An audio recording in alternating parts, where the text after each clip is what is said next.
We all have that one dream destination, right? The place that, well, it demands a serious commitment. Definitely. We're talking savings, sure, but also that really precious vacation time. You know, the stuff you can't get back. Mm-hmm. So before you plunge in emotionally, physically, financially, you really need to know, is it actually worth it? And that's exactly what we're doing today. We've got this analytical framework, kind of balanced scorecard, if you will. Okay. The goal is to cut right through the Instagram gloss, the marketing hype. Yeah, get past the pretty pictures. Precisely. We need surgical precision. And we're applying it today to, frankly, one of the most vast, historically loaded, but logistically challenging places on Earth, Mongolia. Mongolia. Wow. Yeah. Okay. We're really going to dig into that clash, that dissonance between its legendary image, the wide open spaces, and the, let's be honest, harsh realities of actually getting around there today. And this is so important for you listening right now. You need this insight quickly but thoroughly. Our sources give us a really solid blueprint for telling hype from reality. Making smart travel choices. Exactly. Assessing the real investment needed to get to that feeling of genuine awe. Okay, let's unpack this. So let's start with the poll, the case for R. What is it about Mongolia that grabs people initially? Well, unlike, say, Paris with the Eiffel Tower, Mongolia's allure is almost entirely about a feeling. It's this narrative of pure, untamed freedom. Freedom in space. Exactly, space. Yeah. When people pour their resources into a Mongolia trip, they're essentially buying into the idea of overwhelming silent vastness, the endless steppes, the Gobi Desert.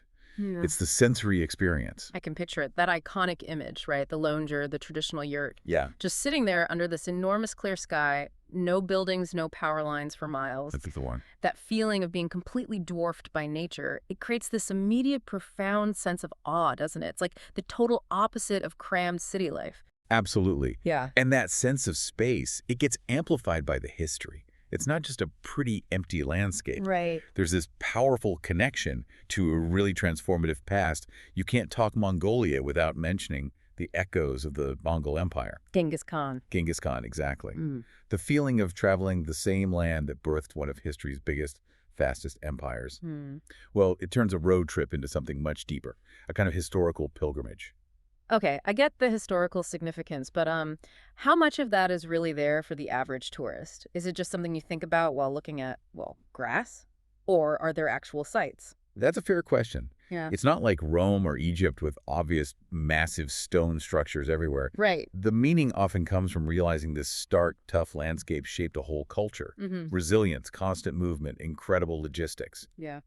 That's what it took to survive here. So the landscape is the monument, in a way. In a big way. Mm-hmm. But there are tangible links, too. You find ancient burial mounds, these Karagzurs. You see nomadic rituals that haven't changed for centuries. And there are scattered ruins, like the old capital Karakorum. Okay. So the visit becomes less about just seeing things and more about experiencing the environment that created a civilization. That context, then, that's what leads to the peak experience, right? The big payoff for all the effort. What does that best case scenario actually look like? The absolute peak moment in Mongolia. It's usually about profound connection and just utter tranquility. Silence. Deep silence at night, the kind where the Milky Way just dominates the entire sky, clearer than you've ever seen it. Wow. And then there's the human connection. Genuine hospitality. Imagine sharing korkog. That's the traditional barbecue. Yeah, cooked with superheated river stones inside a pot with the meat. It's amazing. Wow. Sharing that with a nomadic family and their jur. Yeah. It's communal. It's real.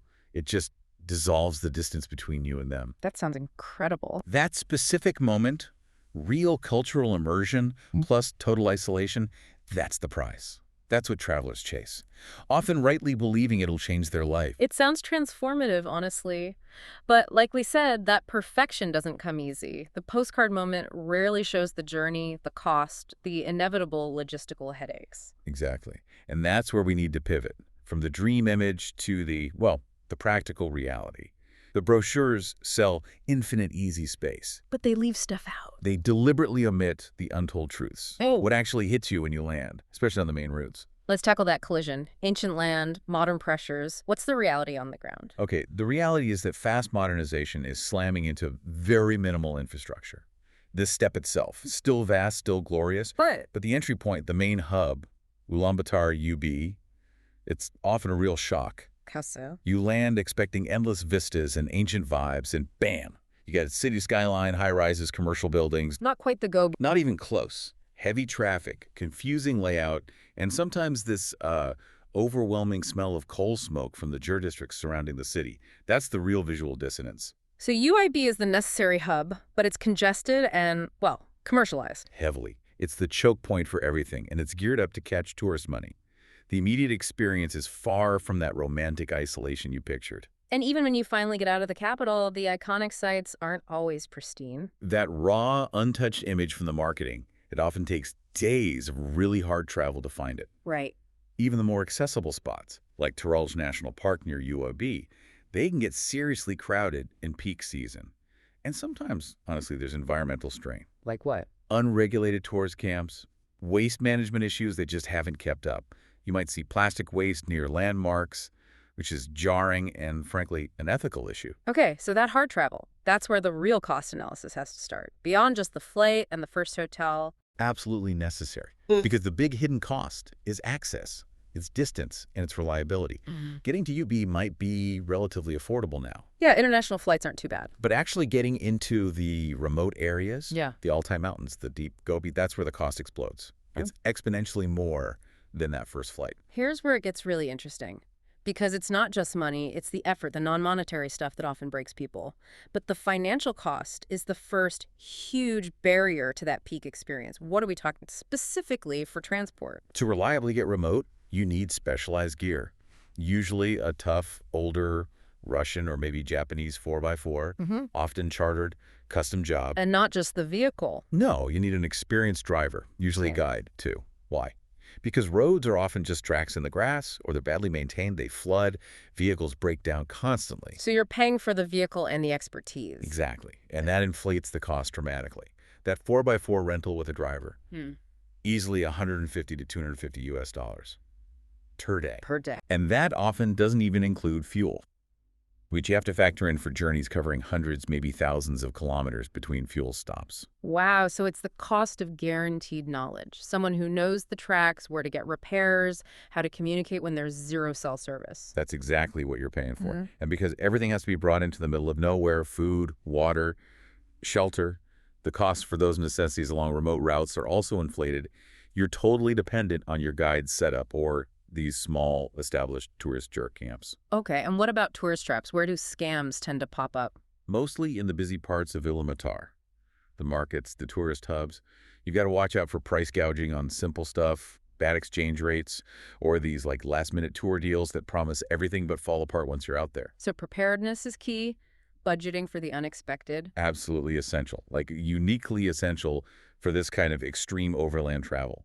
If your Jeep breaks down 500 kilometers from a paved road, getting it fixed or recovered, that cost is entirely on you. Okay, let's shift to those non-monetary costs. The physical and mental toll. You called it the cost and energy. The sources are clear. This is not a relaxing beach vacation. Not even remotely. The physical toll is significant. You're dealing with logistical challenges constantly. It means grueling overland journeys. The grueling. Often 8-10 hours of driving a day, sometimes on tracks that feel less like roads and more like obstacle courses, deep ruts, rocks. Yeah. Your body is just constantly being shaken. Ouch. And the climate is extreme. Intense, dusty heat during the day, then dropping near freezing at night, even in summer. Your body is constantly adjusting, and that just drains your energy reserves. It's not just the physical discomfort, though, is it? It's the mental load, the uncertainty. That's a huge part of it. Being miles from anywhere, maybe dealing with a vehicle issue, trying to navigate complex social rules if you're staying with a family. The sheer number of operational things you have to manage consumes your mental bandwidth. So you're problem solving constantly. Exactly. You spend more brain power figuring out logistics, where's the next water source, how do I handle this language barrier, is the vehicle okay, than actually soaking in the landscape you came for. That sounds stressful. It can be intense. That focus on survival and logistics can definitely cause stress, anxiety. It can actively undermine the peaceful, reflective experience you wanted. You really have to embrace the difficulty, or it's going to wear you down. Accepting the difficulty. That leads nicely into the ethical side. For a trip this major, you have to ask about your impact, right? On a traditional, maybe fragile place. It's a critical question for responsible travel. Right. The main ethical concern is how tourism, even if it's a relatively low volume compared to, say, Venice, Yeah. how it affects the traditional nomadic communities. Mm. The big risk is the commodification of culture, Meaning? meaning traditional practices start becoming performances staged for tourists, which can erode their genuine meaning over time. Are you paying to respectfully observe a real lifestyle, or are you paying to watch a show put on for you? That's a tough line. And the environmental impact. Tourism inevitably creates demand for resources in places that don't have many. More travel routes can damage the delicate grasslands livestock depend on. And the vehicles. Right. Relying on those 4x4s in remote areas definitely increases the carbon footprint in a place where managing the environment is already incredibly challenging. Visitors need to be really aware that just being there uses resources that local communities might struggle to replace. It's a heavy consideration. It is. We're not saying don't go, but go understanding your consumption, your footprint. Be mindful. Okay. So we've laid out the epic allure, the brutal logistics, the costs, the ethical weight. If, after all that, a traveler still feels that pull, that the step's grandeur is worth the struggle, they need a solid game plan. Exactly. Now we shift from warnings to strategy. How to actually navigate this successfully. Act 3, strategic navigation. First up, that logistical gauntlet. Let's be blunt. Getting to true isolation in Mongolia is hard work. It is absolutely not a walk in the park. A typical 2-week loop covering, say, the Gobi and central areas, you're looking at driving, minimum, 1,500 to 2,500 kilometers. Wow. So we need to break down the options because how you travel inside the country dictates everything else, especially the cost. Getting the UD is one thing. Getting around is the bottleneck. So what are the real internal options, easiest versus hardest? Okay, easiest and priciest involves booking domestic flights. Fly from UB to regional hubs like Maroon for Kovsgol Lake or Delinzadgad for the Gobi. Cuts down the driving. Dramatically. Can shave off maybe a full week of really punishing overland travel. Then, once you land there, you hire local transport for shorter trips out. In the harder, more immersive way. That's the long-term charter. Booking a reliable 4x4 with a driver and guide for your whole trip, maybe 2 or 3 weeks straight, and just buckling in for those 8-10-hour driving days, day after day. What about regular buses or trains? Do they work? They exist between the main towns, yes, but they are slow. They are profoundly uncomfortable. And crucially, they don't go to the remote wilderness areas. Where the magic is. Exactly, where the real attraction lies. So buses and trains, not really viable for hitting those peak experiences. So the consensus is, if you want the deep connection, you have to accept and budget for a difficult journey. No real shortcuts for the distance, just ways to pay more to reduce the physical pain. That sums it up perfectly. You can mitigate discomfort through spending, but you can't eliminate the vastness. Okay, that acceptance of difficulty flows right into the traveler's ledger. Let's get practical with budgets. Yeah. Can we give people some clear daily cost ranges in US dollars maybe, excluding the big international flight, based on how much hardship they'll tolerate? Yes, that clarity is vital. Let's break it down. Okay, first, the shoestring survivor. Aiming for bare minimum spending, let's say $50 to $80 USD a day. What does that look like? Where are they staying? What are they eating? Okay, on this budget, you're severely limited geographically. You're probably sticking mostly to Ulaanbaatar. Staying in hostels. Yeah, budget hostels, maybe $10, $15 a night for a dorm bed, maybe cheap guest houses. Food means basic local eateries, these places called guans. You can get a meat and rice dish for maybe $3, $5, or cooking your own food. And travel outside UB. Very limited. Local buses, maybe shared transport to places kind of close by, like parts of Turelj. This budget really restricts access to the iconic isolated landscapes. And it demands a high tolerance for figuring things out yourself in a foreign language with almost no support system. Right, a true survivor mode. Okay, next level, the mid-range maverick. This feels like the sweet spot for many, balancing experience and comfort. Let's define this around $150 to $250 USD per day. Yes, this is the sensible budget. This is what realistically grants access to the real Mongolia experience. What does it buy you? It covers the essentials, that reliable 4x4 transport, an experienced guide, all your food, and stays in organized tourist tour camps. These offer a standard level of comfort, maybe not luxury, but clean, organized. So less risk. Way less risk. For around $200 a day, you're basically trading some flexibility for enormous peace of mind. You're mitigating most of the logistical nightmares. This is the budget that funds a good 14-day circuit, Gobi, Central Mongolia, maybe another highlight. Makes sense. And finally, the high roller. Full comfort, maximum control, What's the price tag per day here? We're looking at $400 USD per day minimum, often significantly more, especially if you start adding private charter flights. What are they paying for? They're paying to eliminate discomfort and logistical hassle, almost entirely. Private flights to remote airstrips, top-end private drivers, and maybe newer, more comfortable vehicles, premium guiding services. And fancy jur camps. Exactly. Staying at fully serviced high-end jur camps with amenities like reliable heating, in-suite bathrooms, hot showers, dedicated chefs. It removes the physical hardship, definitely. But maybe it loses something else. Potentially. It can sometimes isolate you a bit from that really raw, unmediated cultural interaction that you get roughing it more. Trade-offs? Okay, budget decided. Now, the smart itinerary. You said strategy beats spontaneity here. Why is timing so critical? Poor timing can genuinely ruin your trip, or even make it dangerous. First, you absolutely have to time the season right. When should people avoid? Rigorously avoid the deep winter cold that's roughly October through April. And also be wary of potential flash floods in midsummer, like late July, early August. So the sweet spots. Late May through June is great. And then again in September, you get moderate weather, fewer crowds, especially fewer domestic tourists. Okay, let's ditch the generic Trevi Fountain example. Give us a real Mongolian timing strategy example. All right, perfect example.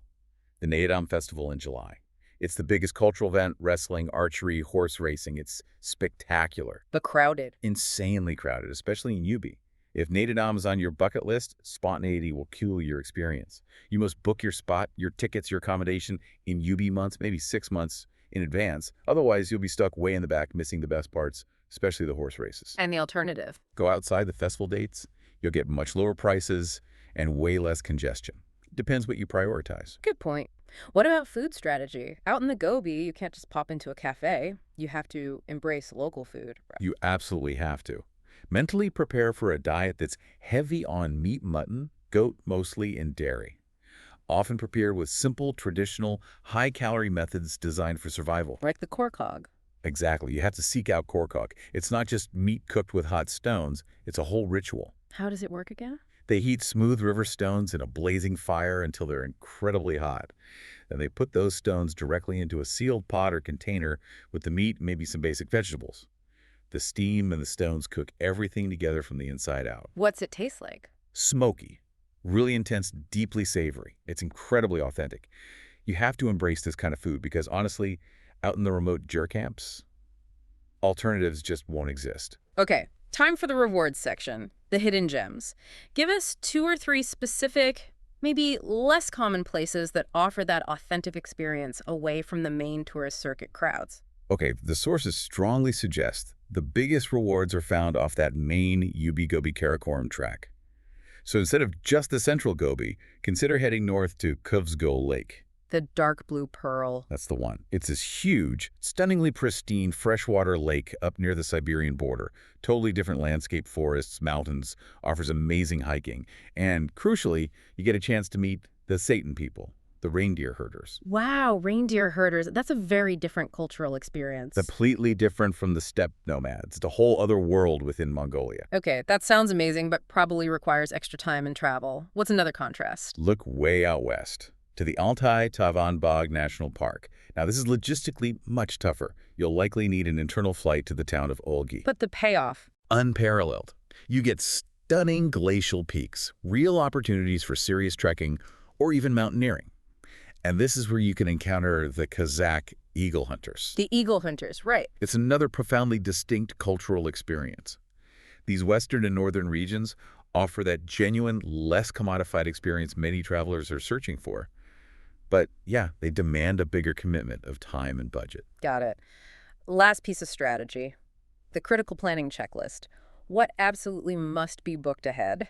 And what crucial local etiquette do people need to know to avoid, awkwardness or offense? Okay, non-negotiables for booking. Definitely that specialized. Transport the driver and vehicle. And any domestic flights. Get those sorted months in advance, especially for the popular shoulder seasons. And etiquette. This seems key for those homestays. Absolutely paramount, especially if you get invited into a family's jur, which is often the highlight. 2 huge points from the sources. First, never ever step on the wooden threshold of the jur door. Always step over it. It's considered deeply disrespectful. Okay, step over the threshold. Got it. Second, always accept any food or drink offered to you, even if it's just a tiny sip or a small bite. This includes the fermented mare's milk airag. Which has a reputation. It's definitely an acquired taste. Mm-hmm. But refusing hospitality is a major social blunder.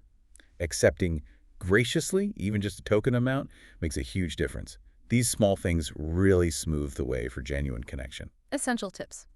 Okay, we've covered the awe, the agony, and the antidote through strategy. We are ready for the final stage, the verdict. All right, let's do the final weigh-in. We've got the undeniable historical weight, the spiritual vastness, that promise of pure restorative isolation on one side. The moment of awe. Right. And on the other side, the soul-crushing potential of 21st century logistics meeting minimal infrastructure, high costs, complex and expensive transport, potentially days of just grueling, uncomfortable overland travel. So what does this all mean? How do we boil this down? How do you possibly weigh a moment of pure awe under the clearest sky on Earth against days of bone-jarring travel and inflated prices? It feels like a very personal calculation. It is intensely personal. And the definitive nuanced answer, like with all the really interesting deep dives, is that it totally depends. It hinges entirely on you, the traveler, your personality, your expectations. So we need to define who this trip is perfect for. Yes. Let's outline the profile of the traveler for whom it is worth it. Go for it. This trip is likely to be magical, unforgettable, if you are fundamentally a resilient traveler. Someone who genuinely sees the journey itself, the challenges, as part of the adventure, not just an obstacle. Someone who embraces the difficulty. Exactly. If you actively want profound isolation, if you're seeking deep cultural immersion and you're willing to work for it, if you're serious about photography or history or geology, and you understand that the ultimate reward demands significant logistical sacrifice. Meaning? Meaning you're prepared to endure maybe 2 weeks of tough travel for that one perfect, unrepeatable moment of connection under the stars or in a welcoming chair. If that sounds like you, then yes, this experience will likely justify every dollar and every bumpy hour. Okay. And now the flip side. Who is this trip not worth it for? Who's likely to come back feeling frustrated or disappointed? This destination will likely be a letdown if your main goal is a quiet, peaceful, reflective escape, but you inherently dislike crowds, noise, and constant low-level logistical stress. Because the operational challenges are the stress here. If you can't handle the hassle factor. Right. If you're on a really tight budget and can't afford that mid-range Maverick level to buy some logistical peace of mind, if you expect things to run smoothly, if you need reliable infrastructure, easy navigation, instant access to sites, you are going to struggle immensely in Mongolia. And if you're picky. Yeah, if you're unwilling to adapt your diet significantly, or if you just can't tolerate the physical demands of rough, long-distance travel, the trip will quickly turn into a source of frustration, not awe. It's interesting how applying this framework, the legend versus reality check, has such broad use. We dove deep into Mongolia, sure, but this process works for any major travel decision, doesn't it? A tough mountain trek, an expensive European city. That's really the key takeaway, I think. This balanced approach, pitting the shiny promise against the gritty reality of logistics, hidden costs, ethical impacts. It helps you cut through the marketing hype for any big trip you're considering. It moves you from just daydreaming to actual critical planning. So, as you, the listener, think about your next big adventure, maybe consider this. The real measure of a destination's worth might not just be its beauty or history. Maybe it's the gap between your sky-high expectations and the amount of physical, financial, and logistical pain you're truly willing to endure to close that gap. Yeah. How much are you willing to sort of suffer to genuinely earn that peak moment of awe? That gap and your personal tolerance for bridging it. Yeah. It's probably the only verdict that really counts for your journey. Well said. We hope this deep dive helps you travel smarter, plan better, wherever you decide to explore next. Until next time.